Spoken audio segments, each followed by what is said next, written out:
So, Andy, Take It to the Grave is your first album in 8 years. What inspired the band to return and create this new record?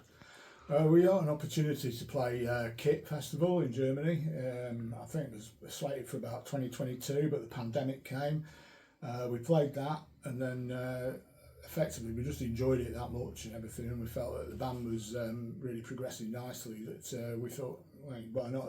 Let's try and record another album, and that's how Take It to the Grave came about. Okay. Now, Slander is often considered the last new wave of British heavy metal band ever formed. How do you feel being part of this legacy? And how do you see your music fitting into today's heavy metal scene? Well, I don't think we ever really set out to be new wave of British heavy metal. We came 10 years after, and I think it was the way the first album was recorded, really. It was done as a set of demos on analogue recording, and so it did sound very much like that late 70s, sort of 1980, early 80s sound. So I think we got like sort of put into that. We were very heavily influenced by new wave of British heavy metal, but myself and other members of the band were also into that thrash scene at that time, the Big Four and stuff. How I see us fitting in now, I think we've basically progressed a bit.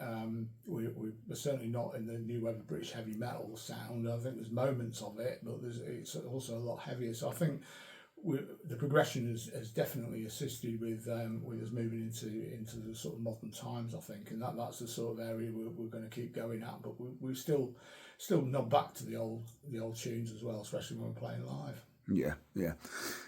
Now, your new vocalist, Steve Whittington, brings a wide range of techniques. How has his style influenced the band's sound compared to previous eras?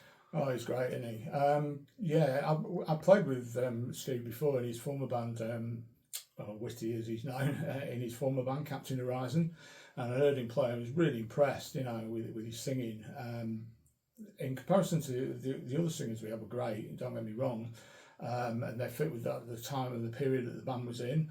But we wanted to move forward into a more modern sound. What Steve or Whitty has brought us is a bit more of a gritty sound. He's from the Midlands. He's got that sort of Birmingham twang to him. It sounds quite gravelly and what have you. And he's got a great register. He can go from sort of baritone and can get right up to like the higher ranges and stuff.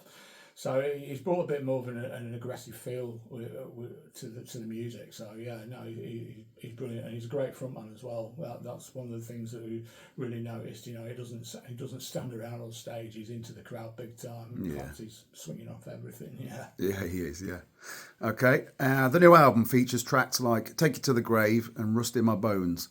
How do these songs reflect the themes or emotions of the record as a whole?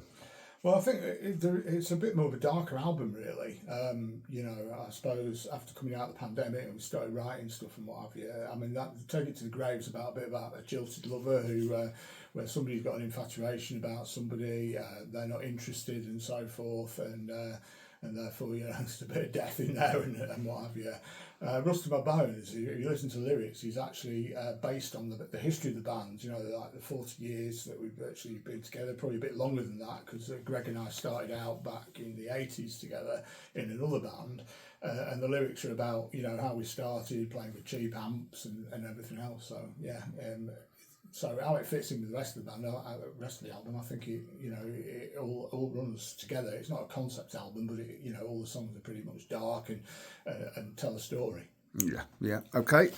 And looking forward, what are your plans for live shows and touring in support of the new album?